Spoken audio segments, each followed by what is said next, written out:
I'll take this opportunity to briefly inform the gathering about our speakers before I invite all of them onto the dais for Aspiration and Young India. That's the session. So we have with us Mr. Sanjeeb Sanyal. Of course, he was with us for the inaugural session as well. We have with us Mr. Bimal Rath, who's worked in the corporate for over 24 years. He runs 2 to 3 companies, including Think Talent, which focuses on talent and leadership. He has been mentoring a lot of young entrepreneurs, and he's written a book, an interesting one this is, Helping Managers Navigate Careers. So that's the book Mr. Bimal Rath has written. We have with us Mr. Santanu Gupta, an Indian author, TEDx speaker, and political analyst. His latest book, The Monk Who Became Chief Minister, biography of Yogi Adityanath, is listed as the most memorable non-fiction books of 2017 by Amazon. He has an engineering degree from GB Pant University, management education from XLRI Jamshedpur, and did his master's in policy and politics from Institute of Development Studies, University of Sussex, United Kingdom. He has worked for a decade as a process and management consultant in many cities in India, Switzerland, Hungary, and Israel. He has represented India in many international conferences on economy and policy. He has authored 3 more books, Uttar Pradesh, Vikas Ki Pratiksha Mein, compilation of Prime Minister, Man Ki Baat, and Education Policy in India, Voice, Choice, and Incentives. We also have with us Mr. Hindol Sengupta, an award-winning author of 8 books. He won the Wilbur Award in 2018 for being Hindu, Understanding a Peaceful Path in a Violent World, the first book on Hinduism to win the prestigious prize given by the Religion Communicator Council of America. Earlier winners of the award include writers like Christopher Hitchens and Mitch Albom. He won the PSF Prize for Public Service in India in 2015. His book, Recasting India, How Entrepreneurship is Revolutionizing the World's Largest Democracy, was shortlisted in 2015 for the Hayek Prize given by the Manhattan Institute in memory of the Nobel laureate economist F.A. Hayek.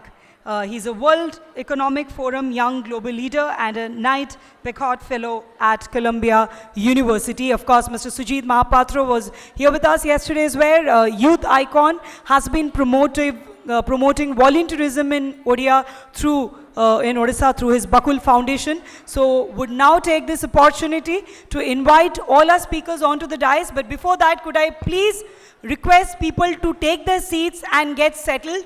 Those at the back near the entrance, could I please request जो माने entrance पाखरे अच्छंती आउ बाहरे मध्य अच्छंती मु तांको अनुरोध करिबी आपण माने please आसिकी बसी जांतु. Can I request volunteers to take the initiative? Some of the volunteers, if you could take the initiative, request people not to crowd there and just come and sit and enjoy these sessions.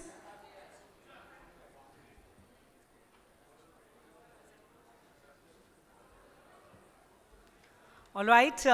We also, like I had mentioned in the morning, that we have for the first time a session on transgenders as well. And I would like to take this opportunity to welcome Apsara Reddy, who's speaking later today. Can we have a round of applause for her? She's the world's first trans woman to head newspapers, and she's also handpicked by Jayalalitha to be the Tamil Nadu government's official spokeswoman. So a huge round of applause and a very warm welcome to Apsara Reddy. And yes, do attend the session later in the day today. I get the opportunity to moderate it, in fact.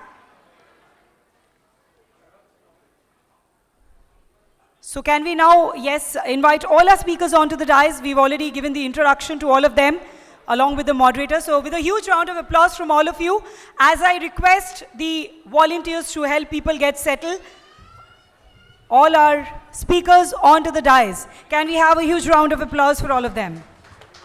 Aspiration and Young India.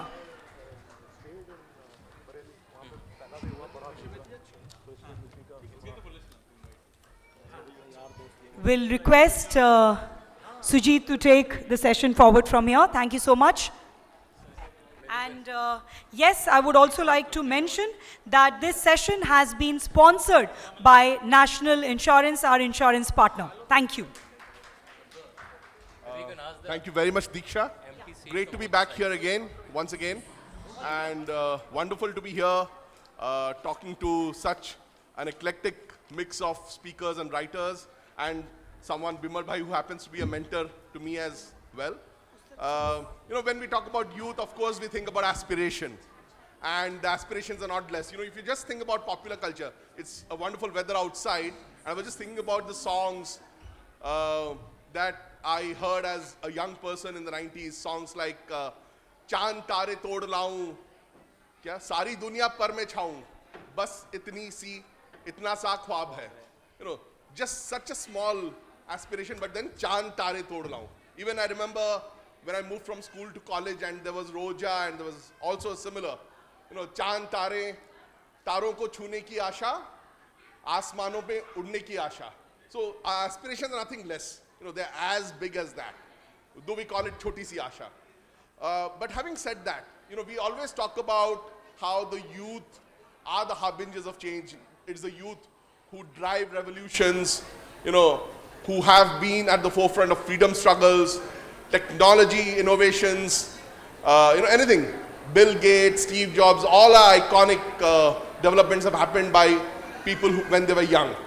But at the same time, I'm reminded of a session I had when I was mentoring a few tribal youth here in Bhubaneswar. And I was trying to talk to them about their aspirations. And it was very difficult to have that conversation. They found it very difficult to articulate it. It ended up being, I just want to be a bank PO, or I want to get into some job. And I tried different ways, how would you like your obituary in the papers to read or whatever. I tried different experiments, and finally one of them came up and said, I actually want to be like Dhirubhai Ambani. One of them ended up by saying, I actually want to be like Lata Mangeshkar. But I said, then why didn't you say when I asked you this? And then they said that, well, they were just fantasies, they were like dreams. We never really took them seriously. So the question here is now, all of you have engaged,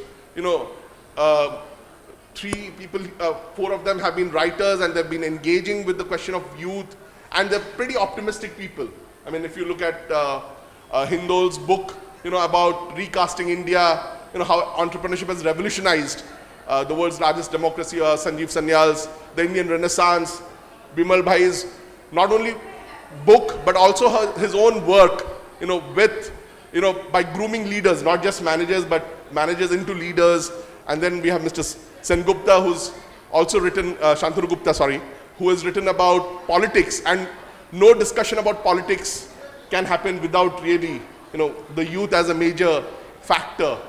I would like you to, we'll make it like a conversation. So I would first want each of you to respond to this question of how you look, because you've all engaged with the question of youth and their aspirations. I would like you to respond, what are your own thoughts, particularly that you've engaged with, for those who've not read your books. And at the same time, address this question of whether, it is a homogeneous youth that we are talking about, or is there any difference? Or are we, when we are talking about youth and aspirations, is it primarily an urban middle class youth that we are talking about, or does it cut across, different divides in terms of social milieu, class, caste, gender, etc. Maybe, and also a question that I would want us to engage with is at some stage, and that we'll have a deeper discussion on it. I see a difference between dreams, aspirations, and goals. Because for me, what I felt, now I may be wrong there, the way I see it, those tribal young boys and girls with whom I was discussing, they seem to be focusing on their goals. And I feel that they probably didn't really have aspirations. The dreams were more like fantasies. So probably a little more, and I would like to begin with Bimal Bhai, because he's engaged with this question. How do you differentiate between dreams, goals, and aspirations to set the context, and also, in your own engagement about youth and aspirations? Thank you. Thank you, Sujit, and thank you for inviting me here to share my thoughts. So, I'd like to use a fourth word, which is around purpose. So, dreams, goals, aspirations, but I'd prefer to use the word purpose. And I think for youth, there are two things which I think we need to keep in mind. And we've all been younger, let's put it this way, okay? I still consider myself young, but I'd still say that we've been younger, yeah? So on purpose, I think different people have different levels of purpose, if you will, whether it's a small purpose or a large purpose, and therefore no purpose is by itself to be derided. But I think having a purpose is important, number one. Number two, I think the purpose has to be in a way limitless, in the sense that once you put an end to an purpose, I think somewhere the motivation sort of in a way goes away. And I'd like to give you an analogy of nations, if you will. India and the people of India, in a way, till freedom was a purpose, I think were quite selfless. They were driving the nation in a particular way. The overall contribution was much bigger than just being selfish, if you will, or self-centered. As soon as that purpose of freedom was achieved, somehow the nation has sort of floundered. And if you take it at a larger picture, you'll realize that some of the values which have got sort of, carried away into the society after that purpose is almost met, the nation became purposeless, if you will. And I think the same fundamental sort of applies to individuals, youth in particular, because they have a lot of energy and they don't really know what to do with it if they don't have a purpose. But I'd like to call it a limitless purpose, because once you reach a particular goal, that should continue to move towards a larger purpose, which is almost unattainable, if you want to call it that. Okay, that's one. I think the second aspect is about what I call navigation. Okay, there's a world around us. We don't live in isolation. And I think if you have a purpose, the skill to be able to execute towards that purpose is a very critical skill. I believe that in our country particularly, a lot of people have lots of ideas, lots of dreams, lots of aspirations, all the words you use, Sujit. Possibly sometimes they are even able to frame a large purpose and some goals. But the skills of actually navigating them through the environment are actually generally not taught in our society in a general. If I were to be frivolous, I would say we leave it to God and, somehow hope to hell that we'll achieve our purpose, okay? So just in summary, I think two things. One, have a purpose which is sort of almost limitless, break that down into small goals and see how you sort of move in that direction, if you will. But more important than that, once you have a purpose and a goal, very, very critical that you build the skills and the capabilities which will allow you to sort of navigate towards that direction or a set of goals, if you will. I think to me, if we can provide our youth those capabilities to navigate the world around them, whether it's a tribal, whether it's a corporate citizen, whether it's in the government, whether it is in the political side, once they have those skills, I think the ability to move in a particular direction will go up dramatically. Yeah. But since you mentor a lot of young people and leaders, do you see young people having that purpose? I think they have energy. Like anything else, sometimes you need a little bit of inspiration. Sometimes you need beyond inspiration a kind of a process almost to be able to frame a purpose for yourself, okay? But as I said, once you reach a particular goal, your purpose can be bigger and bigger and bigger. But certainly I believe that there is not enough being put into the process of almost developing a set of purposes, if you want to call it that, for the youth. So there is energy, but what do you do with that energy, you really don't know. And you don't see any change in the 24 years that you've been in this industry? Well, I've been 30 plus years. I see a movement towards purposes getting smaller and smaller, if you want to know that. That's what I would. So maybe I'm a pessimistic person, but I certainly see that a lot of people are.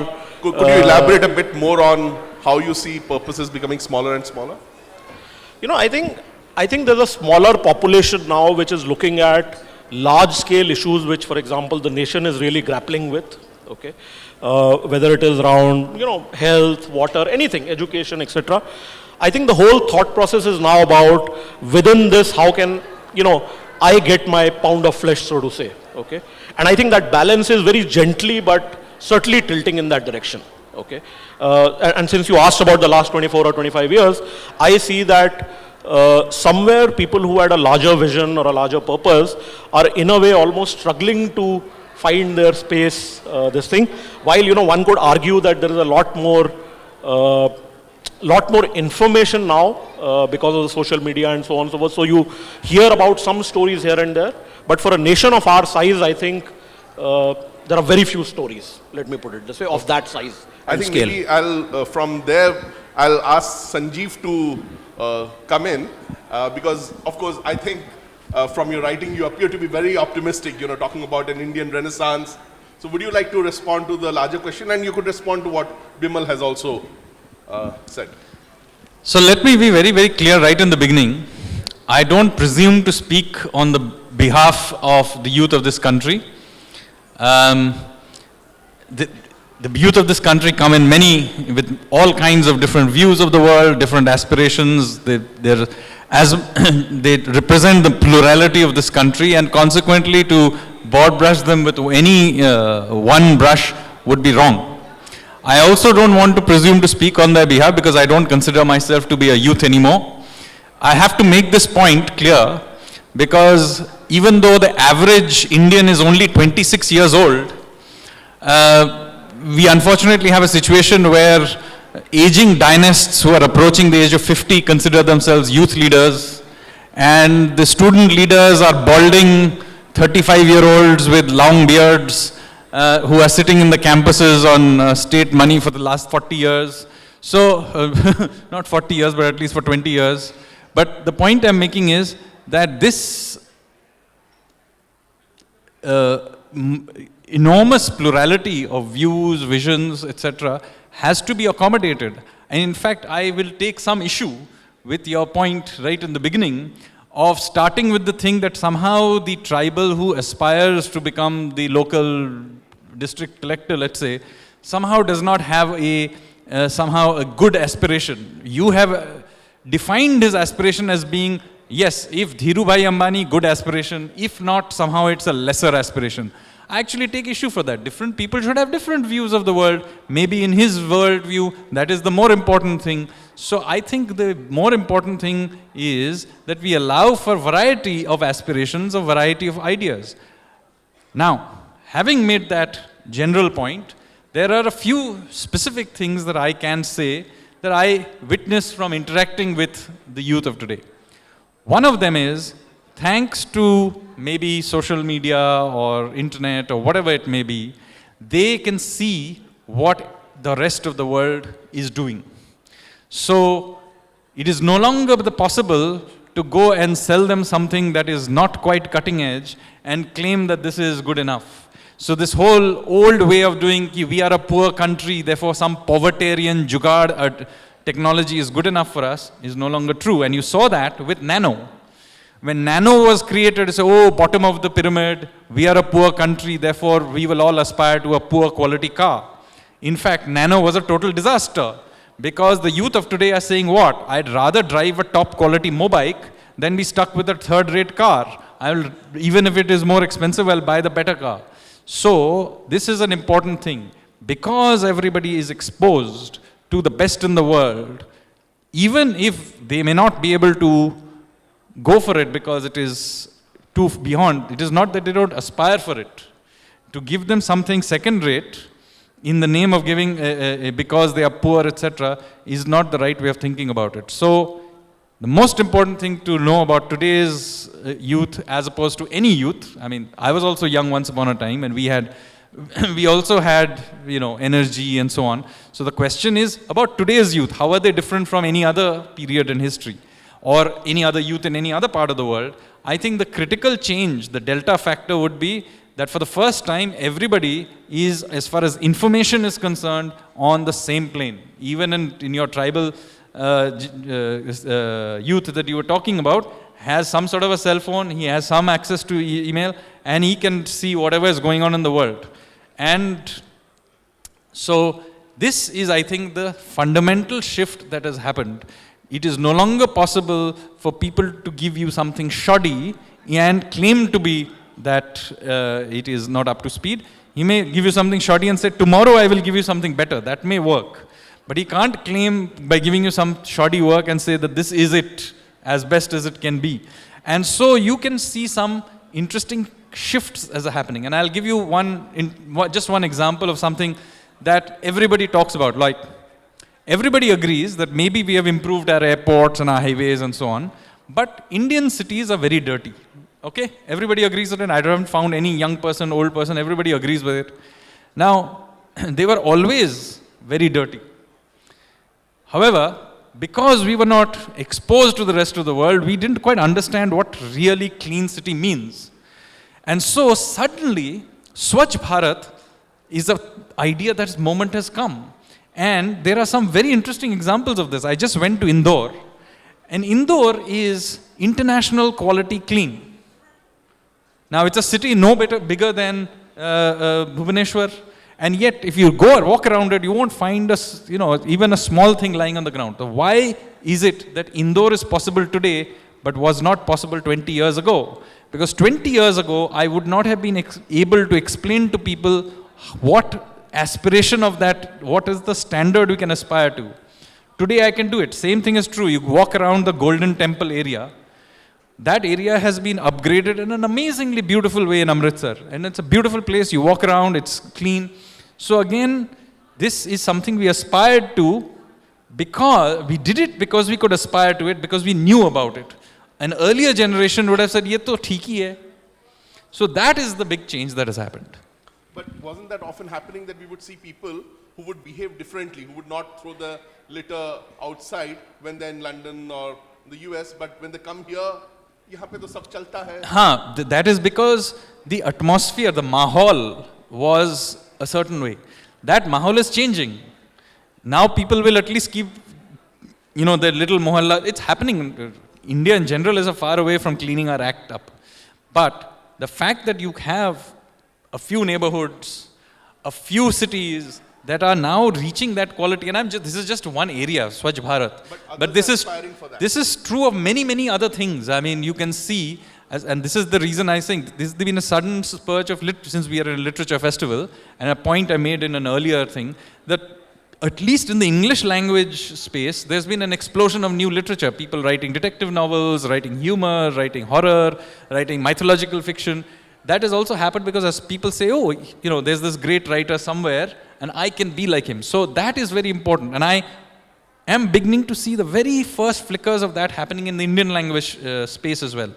And it is a very different approach to new ideas than the old approach was, where the old approach was that, there was some Sahitya Academy that had to bless this idea, and therefore it was the officially mandated idea of being good literature. Now nobody cares. The same thing is happening in economic policy making. Earlier on, there were the high priests of the planning commission who lectured everybody how the country should be run. Now all kinds of people have different views. They express it on social media. Right or wrong is a different matter. Point is, there's an explosion of new ideas, and people think that they can question these old ideas, and more often than not, they do it with good research. I have found occasionally better research coming on social media on some serious economic issue than I had in a meeting inside the government. So that is what has changed, is that people can now benchmark themselves in a totally different way than the previous generation. So in some ways, you see it's going in a good way. Absolutely. I think this is very good, because the old approach of hierarchy, a few dynasties will tell you how the country should be run. A few coterie of small people will tell you what is good literature. A tiny group of people sitting in South Mumbai will control all of your industry. That has been shaken up. There are lots of people. There's an explosion, for example, of people doing startups. I mean, you go to Bangalore or even Delhi, full of people doing startups. An earlier generation would never have aspired to taking those kinds of risks. So I think that is what has changed, is that you say, this guy in Silicon Valley set up a website called Facebook and he became a billionaire. Maybe I can also do it. In fact, we just had Flipkart going on. There's a guy this thing has become a billionaire. There is Oyo. Oyo was set up by a 19-year-old. He's still in his 20s. And it is India's largest hotel chain, by the way, and is on its route to becoming the world's largest hotel chain. And the guy grew up in Odisha. Exactly, he grew up in Odisha, as it happens to be. Yeah. So this is the thing. People are now thinking big. So this whole idea that you can only this thing. Now, having said that, I don't demean people who have other aspirations. I mean, if you want to, your aspiration is to be the village constable, so be it. Okay, I'll just... But it will not be because your vision was limited. It's because that's what you want to be. No, I mean, I'll just clarify there. I didn't think less of the person because he wanted to be in the bank clerk, but because the same person later then said that I actually wanted to be that. But since we're talking about startups and the great startup story, I think the right person to talk here is the person who celebrated this whole story of entrepreneurship in India. So Hindol, I would like you to... Yes, you see, this is the transition we've seen in our country, right? I mean, when I wrote Recasting India, very few people knew about Arunachalam Muruganantham. Last year, of course, a film on Arunachalam Muruganantham got made, right? Akshay Kumar's film on the Padman, right? Now, Arunachalam Muruganantham was obviously this guy who was in this village near Coimbatore making these low-cost sanitary napkins, and his story was stuck in that milieu of Coimbatore, right? Until there were people who thought it was worthwhile talking about this story to a global audience. You see, even when I wrote about this, I mean, why did Recasting India become a popular book? It became a popular book and it got celebrated around the world because it gave a different perspective to India. Every editor who read it and everybody who, you know, when they bought it and so on and so forth, came and told me, well, we have never heard this story of India before. For instance, I was telling the story in the book of Kashmiri entrepreneurs. Now, outside in the world, nobody ever associates the word Kashmir with entrepreneurship. Because Orissa or many other places. You see, what happens is the word Kashmir, because of the way a particular hegemony of media and commentators have pushed a certain agenda, the word Kashmir has only become associated with one particular narrative.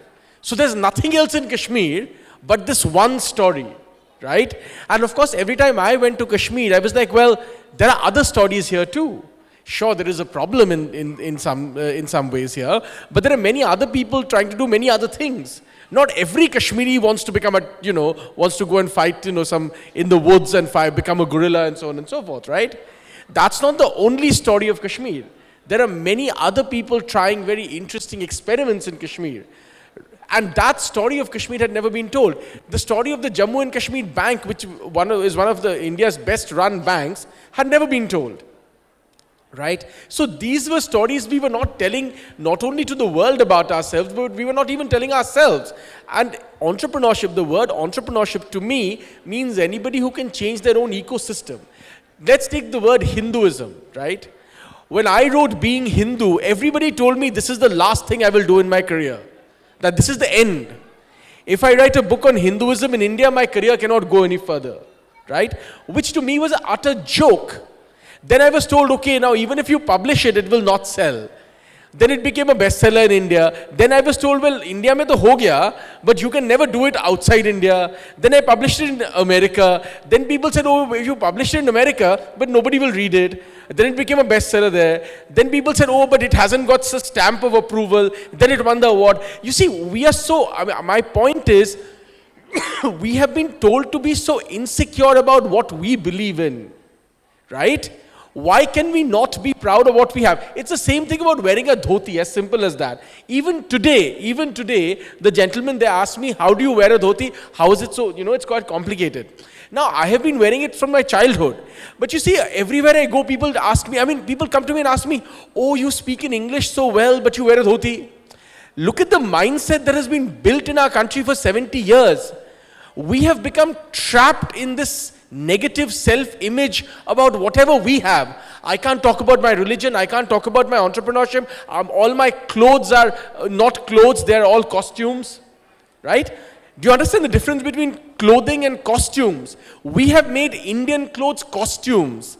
We wear it once or twice a year, right? They're not clothes anymore for us. But I live in Delhi, where temperature goes up to 47 degrees in summer. Why would I wear jeans?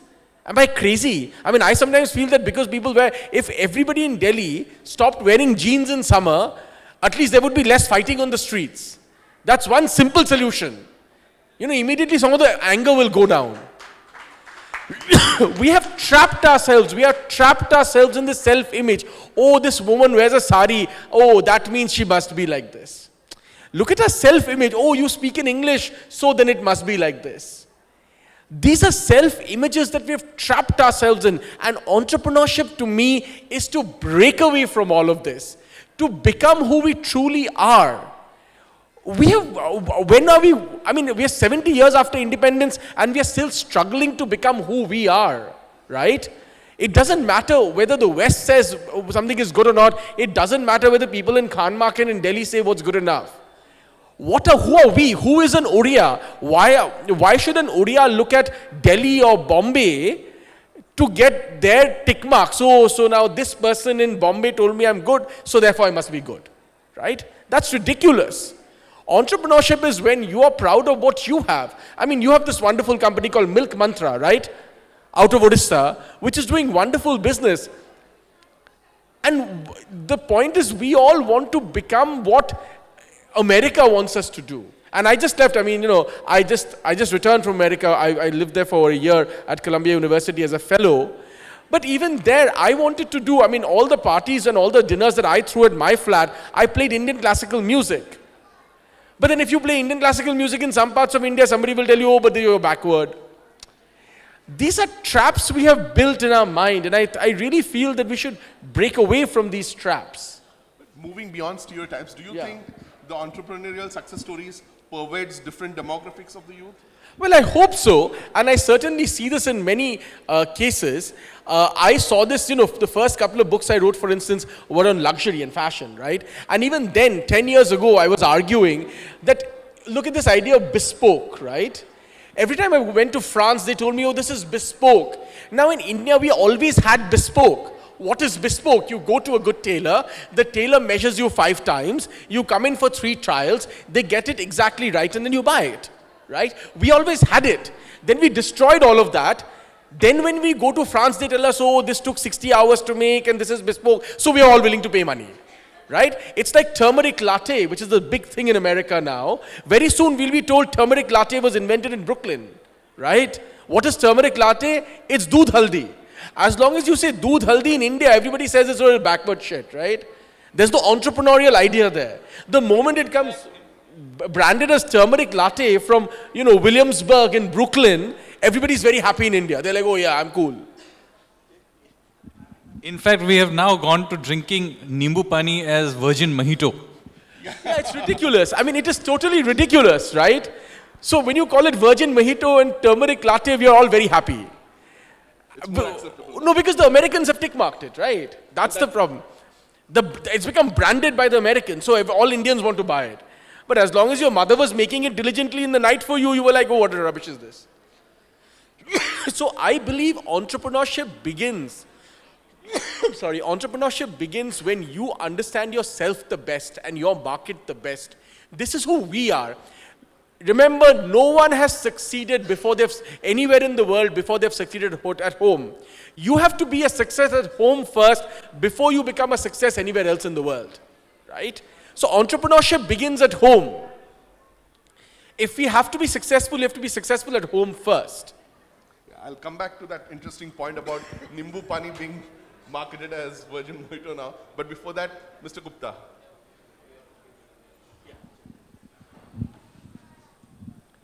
Sujita, with your permission, I'll make 2 disclaimers. Being a TV panelist, I have a habit of becoming a little combative to express my views. Though on literature festivals, I try to speak like an author, but if I drift, do check me. And secondly, I have a habit of, I'm not as prolific a speaker like Sanjeev or Hindol, so I have a habit of carrying this cheat sheet. In TV, you don't see it, it's on the desk. So with this, I'll say on youth and aspiration, my grandfather, who is no more, used to tell me that in 1983, when Indian cricket team won the World Cup, Indians were disproportionately happy. And when I asked why, because he said, young Indians has nothing to be happy about otherwise. And now when I think back, I think there are 2 reasons. I think first thing that being in the Nehruvian socialist economy, we were injected with this injection, then making money is sin, right? We couldn't compete with the world, exactly. And in fact, if we watch our movies of 70s and 80s, our heroes, our protagonists are Mazdoor, they're fighting against this evil, cruel capitalist, right? So that's one. And second thing, so if your present is not good, you will try to look at the past. And our past was written by left historians, and they painted India as this country with caste systems, social evils. Even they say you are not from here. Some Aryans came from outside. They say your old texts were myths. So they painted us like they say anything scientific, anything democratic, all institution of justice came from West, and you were this like God's forsaken land. So our present were not great economically, and the paint of our past and our books available and textbooks or all the so-called great books available was not great. So that was around in 70s and 80s. Then come 1991, and there's a blessing came in disguise. Though a lot of people say it was like a move, but governments were forced to open our economy, the license permit quota. Raj ended in certain way. Partially to say, and a lot of us, including me, I was a software engineer, a consultant in Europe for 10 years, and we accessed very different kind of opportunities. We all traveled outside, on-site jobs, off-site jobs, very different kind of middle class emerged. And now, if you talk about 2018, it's a very different India, like with the new numbers of 7.7 GDP growth, we're the fastest growing economy. Young people are accessing jobs in IT, textile, manufacturing, tourism, startups, like we have startups like Flipkart, Ola, like which are catering to Indian market. So all sort of that. I started with cricket. Now like BCCI is almost running the cricket, right? It's almost the ICC. Every player wants to play in IPL. So from 1983 victory, where we won the World Cup, now almost we won the game of cricket, right? So that's on the economy side. On the cultural side is also very different. Now we are able to assert our cultural presence. Something like yoga, which was communal 4 years back, now 180 countries are doing yoga, and International Yoga Day on 21st June, all will be doing it. And writing a book like Being Hindu, he can be a bestseller. Writing on Indian Renaissance, he can be a bestseller. So earlier someone saying Aryan elevation theory, now someone like a Nilesh Oak, give it back, right? Earlier you can run away with writing some nonsense, like Wendy Doniger can write some nonsense and run away, or Sheldon Pollock can say Sanskrit is a dead language. But now there's a Rajiv Malhotra who writes against it and becomes a bestseller. So on the economic side, on the cultural side, I think this is the best time we are living in, and both the fronts, I think a young person can aspire. I mean, I completely agree with you. Yeah, sure. So, I think, you know what, and in Sanjeev's language, let me take issue to what he said a little bit. So, you know what both Hindol and Sanjeev mentioned, and I think, I guess Mr. Gupta as well. See, I think fundamentally, as I said earlier as well, there are two issues, right? So there is an aspiration side and there is a ability side, or an execution side, what I like to call it, a navigation side personally, right? So I think all these, whether it is, the information side, whether it is finding your own identity, I think they certainly light a fire on the aspiration side, and which I would certainly agree to that point, that aspiration side has been lit. Where I think the gap really is with the youth is what I would call the ability side. Now, whether it is because of our fundamental education system, whether it is because of the way society has been for the last 70 years, as Hindol says, and so on and so forth, I think unless we really harness, sharpen the edge on that ability side, and the capability side, as I call it, I don't think meeting aspirations is going to, because, aspirations has two sides, right? Aspirations can inspire, but aspirations can also sort of take you down. And in fact, I was with a psychiatrist last week, okay? And he was giving me some really, terrible figures about how many entrepreneurs are diseased, depressed, and so on and so forth out of 100. While there is Ola and Uber on one side, there is also 98% people who actually go back saying that, I couldn't do it, kind of a thing. Now, one is, of course, you could take a view and say that, okay, society must support them, the ecosystem, which I think is starting to happen, certainly, for example. But I think at an individual youth level, unless you fundamentally build capabilities and capacities, I don't think execution is going to happen. So you'll have an aspiration, which is, Sujit, that you said, a dream, but it's never going to actually come true. So I would say that with aspiration and that fire of, information, finding your own identity, you certainly need those capabilities to also be built if you really want to achieve greatness. Thank you, Bimal bhai, because you almost actually snatched my question. That is what I was coming to, because we all talk about aspirations. Papa kehte hain, bada naam karega. From childhood, we are asked to read biographies of eminent people and all. But then at the end, we are all parents. as parents, because I work with children, we have a library movement. I work with young people as volunteers. And I see that children say, if you organize a competition, our parents will allow us to come to the library. Otherwise, just to come and explore the world of knowledge. So it is like we are concerned. There's a child I know who got a 98% in 12th, and he's now worried whether he'll get admission into the course in the college of his choice. So where the energies are all going into, short term. When I was in 11th and 12th, I was told, "Bas ye 2 saal pad le, baki zindagi bhar padne ki zarurat nahi hai." That is the kind of thing that is given. So is that changing? I teach young people who aspire for a career in management, the preparatory stage, and a lot of them say, "Why do you want to do an MBA?" "Because I want to be an entrepreneur." But then we see that not really many of them, going and becoming entrepreneurs. So do you see there as a paradox? We build the aspirations, we say that, aim high, be chand taro ko tod lao, but at the same time, the goals that are conditioned by parents, by others, is to focus on just the exam tomorrow. Can I just say one line and then I'll leave it to the others to comment? I think certainly there will always be a few percentage people who will find the way on their own. Okay, so the Olas and similar entrepreneurial stories, and I would like to believe that while the system is partially trying to help, most of them succeed in spite of the system rather than because of the system. And I think it is up to us as a nation, like we are finding an identity, and I agree with Hindol and others there that, we are, I think, in the process of that journey of finding our identity. I think as part of this, if we can somehow support the youth in a little more positive sort of a way, I think it would go a long way for a larger percentage to be able to meet their aspirations, if I, look at it from that perspective. But definitely there's a lot more confidence and assertion. For example, I would not have imagined the Rasagola controversy to have happened 10 years back. Right, Hindol.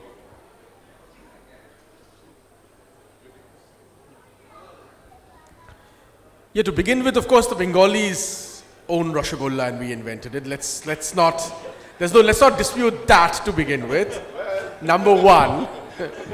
Number two, let's begin there.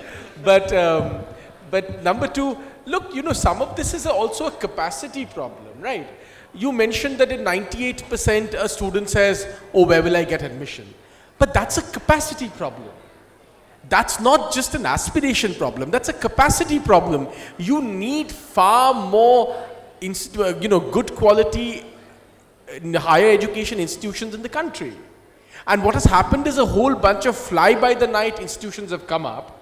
They've all called themselves whatever, global this and global that, but they're rotten, right? I give lectures in many educational institutions, and I don't want to name anybody, but when I go there, I really feel bad for these students who are paying lakhs and lakhs, and God only knows what they're studying, and not one of them will get a job when they come out, right? So there's a capacity problem. How can the capacity problem be solved? One, of course, is to take away government monopoly from it, right? You have to allow a lot more institutions to come up. You have to standardize the process through which you can monitor the quality of the institutions, right? So those are processes that need to be fixed. And not everybody has to aspire to get an X or Y degree, because not everybody wants an academic education, right? We haven't built an entire system, like for instance Germany has, of vocational education. Apprenticeship and vocational education. Like for instance the Mittelstand in Germany, which is really the backbone of the German economy, which are all, not small but medium level companies run by families, which produce some of the best things in the world. So for instance, one company will produce the best crews in something, aviation crews in the world. And they're the best in the world for that, right? The highest quality. But they're all run by this apprenticeship culture and vocational training, which people really value.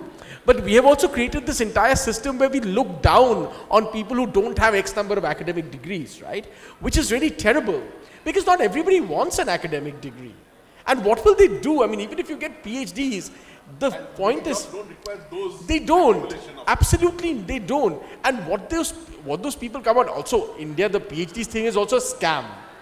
I have met many people who have Indian PhDs. You really wonder how they got those PhDs. A PhD is an excuse to do other things that you want to do. But that is classic in JNU, for instance, a classic example. You will be, I mean, I'm telling you, people will be, even when my children come out of school or college, there will be the same people doing PhDs in JNU.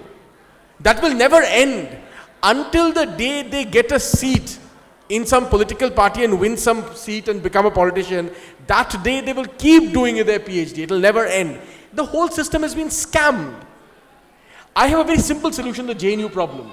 My solution is 5 years, right? Say, let's give the highest amount of time. 5 years it takes to do a PhD. You tell them the state will not disturb you at all for 5 years. You do whatever you feel like. You study, you don't study, you write, you don't write, whatever you feel like you do for 5 years, right? The day the 5 years ends, we will kick you out. At that point, whether you've done the PhD, you haven't done the PhD, it's your problem. But it can't be an infinite system, right? That it goes on till kingdom come. Right? So these are problems in our country which are holding back our system. The system is broken. And that's why we need to fix the system. That's why Startup India is a good idea. Now, immediately will everything magically change? No, of course not. Right? There's also this new body which I recently found out, and Sanjeeb may know more about this, called Invest India. You know, Invest India is this holdings body now which is working with Startup India and a whole bunch of other such organizations looking to funnel investments into, interesting startups and so on and so forth. Right? So these are processes. We have a very vast country. We have a very diverse country. We don't have one language. We're not a monolingual country. So we need solutions that would have to be uniquely Indian. And unless we fix some of our problems in innovative, creative ways that work for us, we will not be able to solve these problems. Thank you. Sanjeev, could you respond to this whole question of, what I posed was something that Bimal threw up about the aspirations being big, but somewhere the conditioning or the mentoring that is happening of young people seems to actually not lead up to the aspirations, but something that is, and not really building the capabilities to. Well, first of all, since we're talking about the youth, and average Indian is only 26 years old, let us not assume that they have failed yet. They have just had their aspirations being built. You cannot pronounce that they have failed. And by the way, the history of the world is mostly not about linear paths, but about random risk-taking. So the culture has to be one of risk-taking. The question therefore is not whether they have got PhDs in order to take those risks. In fact, by and large, PhDs are unable to take risks. By the time you've done your PhD, you're too old. You're no longer youth. So if you look at whether it's Bill Gates, he actually dropped out of Harvard to create Microsoft. Zuckerberg dropped out of Harvard to create Facebook. So the point I'm making it, never mind about the conditions being there academically or skills or therefore leading. Most of what happens in societies on a mass scale is that you create a culture of risk-taking. And that requires a certain internal confidence. And this happened, as it happens to be, since talking about long periods of history, it happened in the 1400s in Europe. Suddenly, within a few generations, you had some extraordinary innovators. So people don't realize that, Leonardo da Vinci, Galileo, Michelangelo, all lived within a very small area, within a very few years. Some of them knew each other. Same thing happens in the Iberian Peninsula. Within the same decade, Columbus goes off to Americas and Vasco da Gama finds his way to the Indias. So it was about a culture of risk-taking. Was it the case that Columbus was the world's great navigator? Absolutely not. He actually found the Americas by accident. He was actually a poor navigator. He just was the guy who had the guts to sail west. So the question is, does our society now have a culture of risk-taking? And I would argue that after many centuries, we have become, for the first time, a culture of risk-takers. This was the major problem of the last 70 years of independence, was that you had a tiny elite continuously telling us that no, we are not good enough. We were not good enough to win the World Cup. We were not good. In fact, it's quite astonishing that after independence, no Indian based in India has won a Nobel Prize. Have you noticed that? I'm not talking about Peace Prize because that is for different reasons. But before independence, Tagore was able to get, C.V. Raman was able to get a Nobel Prize. But after independence, why not? because a tiny elite continuously told us we were not good enough. So we destroyed this culture of risk-taking. And why was it done? It was deliberately done so that a small elite could continue to perpetuate itself. What has changed now is that suddenly there's an explosion of people doing all kinds of different things. Most of it will fail. That's okay, because if you have a culture, enough of it will succeed, enough of it will go forward, that this country will suddenly begin to behave in a completely different way. You will have a rebirth, a renaissance, which is what I write about. It's an opening of mind more than anything else. So this is what is going on. And that is why even in the previous session I was saying, I want to see this burst of new writing coming from Indian languages happening. It's happened in Indian English. I want this to happen in Indian languages. And I'm very happy to see all these new young writers who are here to get awards. But this is absolutely critical. We need to mentor them to get them going, because it is only through this business of writing new ideas, rather than by having some Sahitya Academy who tells you, yes, bhai, you have written well, we will now acknowledge that you are good writing. This is not the way it happens. It happens through an explosion of new writing. Much of it in the beginning people criticize. You're right. I mean, in fact, that draws me to what Hindol also said about, looking up to America, because the whole narrative of development and underdevelopment, the word underdevelopment was coined post-World War II, where, we were always trying to catch up with the West. See, there's one point too, since we're at a literary festival, it's wise to remember that two industries that transformed India in the last 20 years in a sort of cultural, creative way. One was television, and especially news television. We take it for granted, but until very recently, there was only one channel. Even in the private space, there was a one dominant channel, right? And that dominant channel was entirely populated by sons and daughters of eminent people, or people in power, bureaucrats and, diplomats and so on and so forth, right? It is only when, even the channels that I worked for, and I spent many years in television, when Raghav Behel started, he used to own CNBC, and then started CNN, IBN, and so on and so forth. What was the magic of CNBC? The magic of CNBC was nobody knew who the parents of these people were. You did not know who Udayan Mukherjee's father was. Udayan Mukherjee for a decade was the face of, of the Indian markets on television. You didn't know who his dad was. Right? He was not hired because he was somebody's son, right? You didn't know who Menika Doshi's parents were, or Anuradha Sengupta, or Shireen Bhan, and so on and so forth, right? So it was a new bunch of people. The same thing happened in writing. You could not publish books by major publishers writing in English in India unless your grandfather had played golf with somebody in Sujan Singh Park, unless somebody else. It was an entire system. That system has got broken for the first time. We have broken that system. Yeah. Santanu. So as I do political writings, let me talk about young people in politics. And I personally know at least like 50 people who have graduated from Ivy League universities or IITs or IIMs in India, who are, politics is a very closed door, and just having a foot in the door is very difficult. And all of them, not even foot in the door, some of them are spokesmen, no political fathers.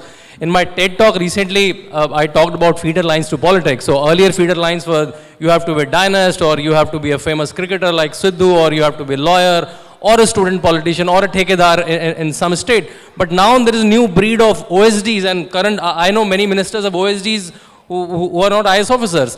A lot of people, because of the social media, because parliament shows live and every politician wants to look smart, so they hire people, and these people now are in thick of things.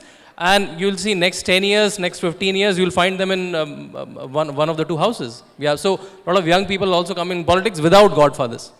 And politics is like real young, because I remember we had a discussion recently here in Bhubaneswar on young politicians, and asked if young politicians meant below 60.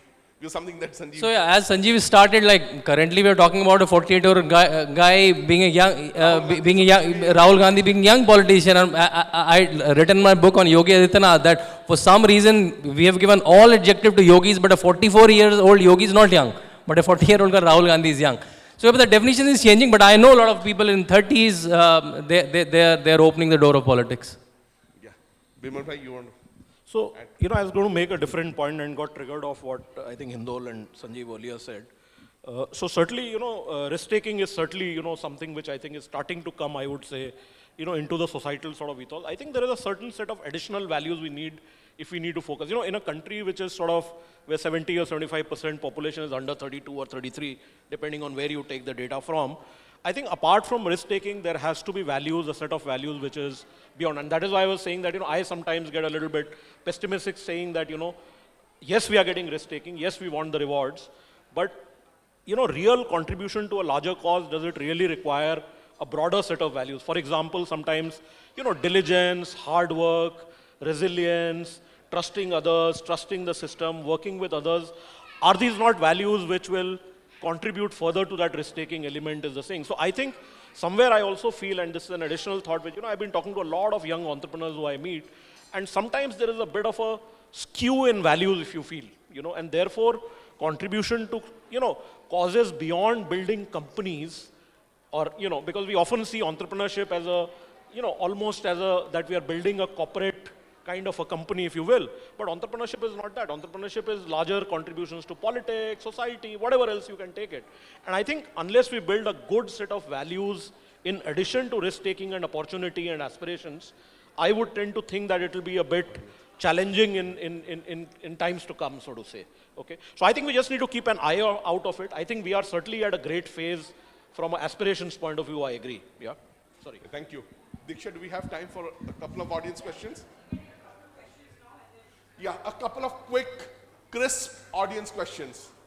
Anyone? Yeah. The young girl, can the mic go there?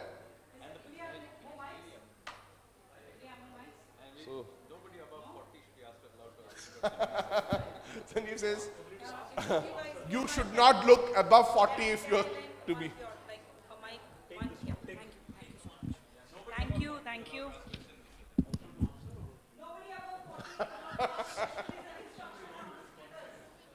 Yes.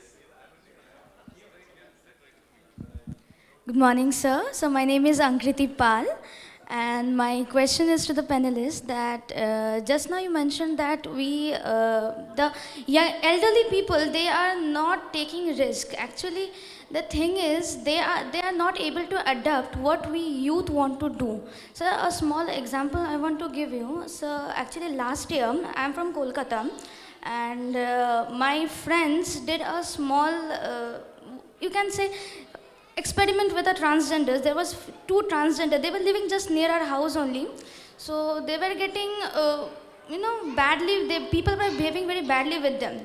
So we taught them driving, and we went to KMC, like Kolkata Municipal Corporation, to get the permission so that they can run a cab service and earn for them, rather clapping their hands and begging in the traffic signals. And the society, like our other relatives, even the neighbors, they bullied us heavily. Like they were just insulting us, like why you are doing this kind of nuisance. So I want to say that is it just because the elderly people can't adapt what the youth want to do, or is it they want to retain the older things which they were doing, that those kind of things should continue till the era ends? Very good, very good. Any of Thank you you, would like sir. to respond? Well, actually, it's a perfect example. This is why you don't want old people to interfere too much, This is you have just proved the point that Sanjeev was mentioning, that including from allowing people to do businesses to asking questions in panels like this, the less there are older voices and more there are younger voices, the better. No, but your larger point is well taken. Essentially, in India, in many ways, a petulant older generation is holding back, in many ways, the new spirits and the new sort of animal spirits of entrepreneurship among many of the younger people. And this is a problem in every part of the country. And hopefully that will change. Sanjeev wanted to say something. Yeah, I just suggested that the question that should be asked in this particular panel should only be open to people below 40. I deliberately did this. Just about 2 months ago, I did this guessed where? In India International Center, where the average age of membership is 80. So as you can imagine, half the audience was...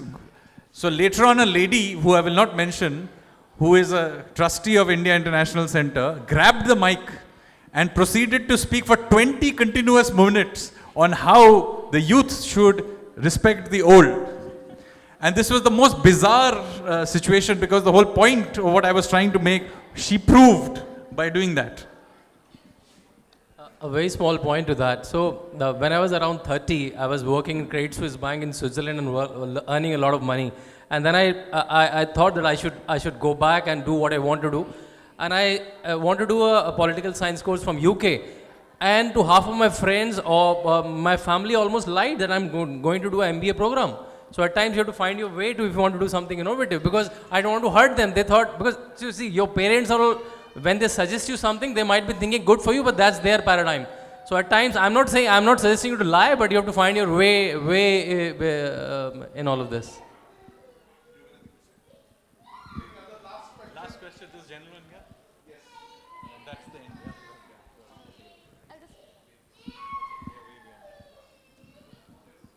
Hi, this is Manoj. I have a small question. Nowadays the Skill India has growing up. So till now, the government is pursuing for Skill India peoples. Like if you will go outside of the India, like US or any European countries, so all these are skill based. But till now in India, we have mark based systems. And after passing out of the institutions like NIT or IIT, there is a different religion or caste based systems. So how do you think on this? Means what can be done to make the youth to come up with a skill based India economy? Can you also give it to this gentleman here? Last question and then that. Good morning, everyone. I'm Anves and I'm 16-year-old. So on the last point, I just want to say that to the old people of this country, if you want respect from the youth, you have to deserve it. And coming to the question, Sanjeev, you talked about how we should be allowed to write whatever we want to. Suppose if I write a novel or a fiction book which deals with typical topics, I could write it and I get it published. But if I think about writing a book on politics and religion, I'll have to think 100 times before publishing it because it's going to create controversy. Just to give you an example, for instance, the former Prime Minister Indira Gandhi persecuted Salman Rushdie for just one single line in Midnight's Children. So what do you think about this issue? So, this specific, I agree with your first contention, which is that, of course, if the older generation wants respect, they've got to earn it. Fully agree with you. The second point, however, is not specific to youth. That if, that is true generally, even an older person, Salman Rushdie is hardly young. Of course, maybe he was young then. But the point is, certainly there are certain demarcations that are made, particularly when you come into areas that are politically live. That is true for older writers and younger writers. My own view on this is that as long as people are not doing something that directly incites violence, they should be allowed to write whatever they want. And particularly if they are writing based on facts which they have properly referenced. So obviously making unsubstantiated accusations is not a good thing, but if it is properly substantiated with proper references, then people should basically be allowed to say whatever they want. But as I said, this is a free speech issue, it is not a youth issue.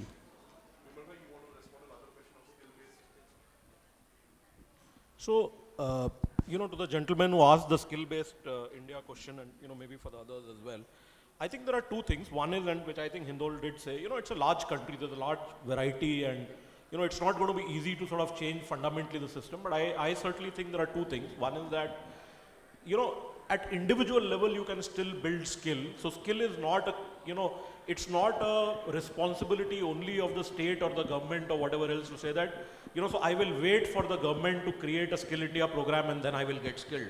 I think the onus needs to be taken a lot by individuals and smaller communities as well, and that's a very important sort of aspect of it, right?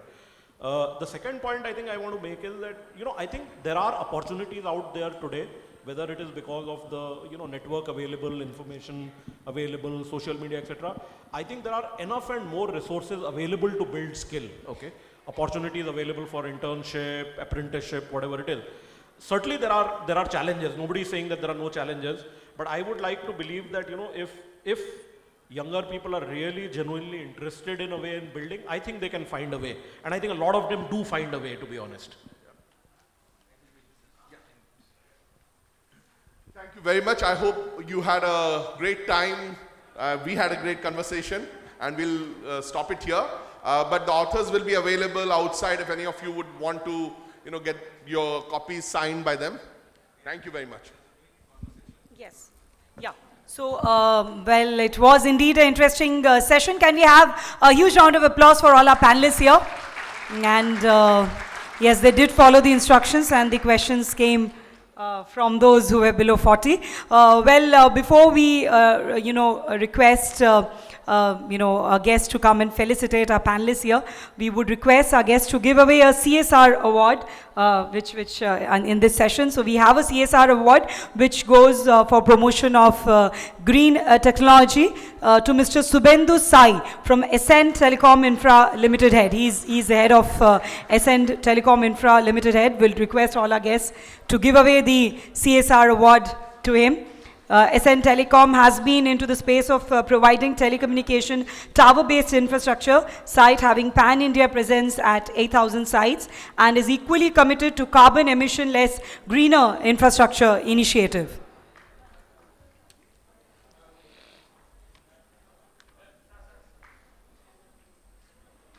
Well, as the award is being given away, and just for information, you have been hearing Mr. Sanyal here, but I would also like to inform that there is a one-to-one session with him at 1 o'clock at the Crystal Hall. So if you haven't gotten enough of him, you can go and attend the session at the Crystal Hall as well. That'll be in conversation, a one-on-one conversation with Mr. Sanjeeb Sanyal.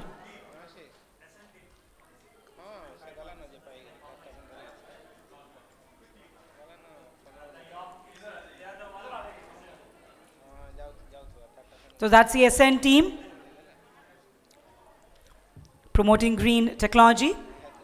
And as they take the picture, I'll also like to inform that we have a quiz for you today. So a new thing that we have added, a literary quiz that will take place after 2 more sessions. So gifts will be given away by Mr. Class, our knowledge partner. They are conducting the literary quiz. So we'd request everyone to stay back and attend the quiz and take away some goodies from Mr. Class, our knowledge partner. And could I now request, like I said, the session was sponsored by our insurance partner, National Insurance, and we have Amit Sah's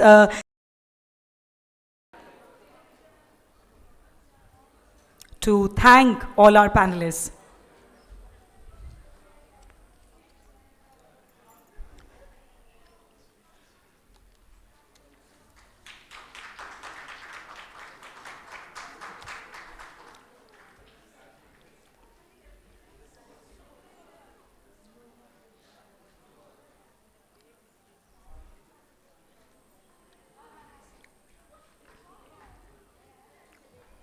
For those अंगवस्त्र कहते हैं, उड़िया में इसको उत्तरीय बोलते हैं, and this is one way we consider it's a way to felicitate someone, सम्मान देने के लिए इससे हम लोग सम्मानित करने के लिए हमारे अतिथि लोगों को इसको दिया जाता है.